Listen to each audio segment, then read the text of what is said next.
Assalamualaikum dan hai semua. Hari ini SK Bandar Penawa menjadi lebih meriah dengan program Farm Fresh dan jualan susu subsidi. Jom kita tanya cikgu, murid dan wakil Farm Fresh tentang program hari ini. Jom masuk. Jom teacher. Naik cikgu teacher. Interview teacher. Okay, teacher. Kalau teacher jadi murid, hari ni teacher nak beli berapa karton? Oh, kalau boleh saya nak beli 5 karton strawberry je. Wow. Kenapa strawberry je? Sebab saya suka strawberry. Nampak tak warna merah-merah pinkish-pinkish ni? Sama tim lah. Thank you teacher. Ya teacher. Kalau Ustaz jadi guru besar, Ustaz nak belanja kita orang satu sekolah tak? Susu. Kalau saya jadi guru besar, saya belanja korang semua satu sekolah susu. Betul?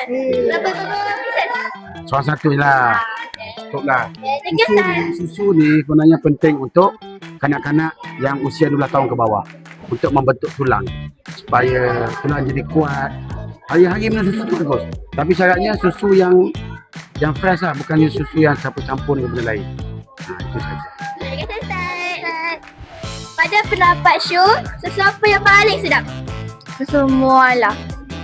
Susu mualah. Sebab?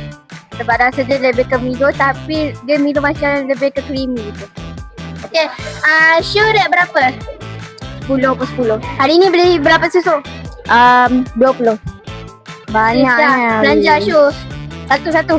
Terima Terima kasih. Betul tak? Kadisha lagi suka original milk ke? Chocolate milk ke? Mola atau strawberry? Strawberry. Sebab? Sebab dia Princess Strawberry lah. Yelah. Okay, jom kita pergi cari cikgu yang sporting pula. Cikgu nak ATV boleh tak? Untuk susu.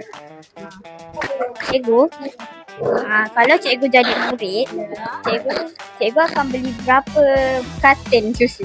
Berapa karton? Kenapa tak tanya pieces? Sorry, berapa pieces? Okey, kalau cikgu jadi murid, cikgu akan beli setiap satu freezer tu satu. Supaya saya dapat rasa semualah. Okay, faham. Terima kasih cikgu. Ustazah, tim chocolate milk ke original milk? Ataupun apa-apa milk? Chocolate milk. Sebab saya suka coklat.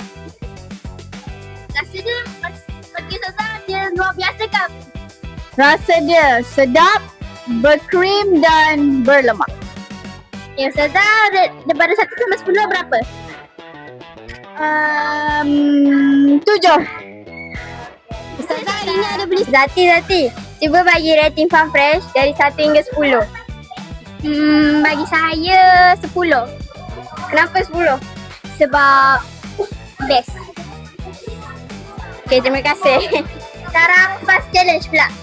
Okay, sebut satu perkataan yang menggambarkan Farm Fresh. Padu.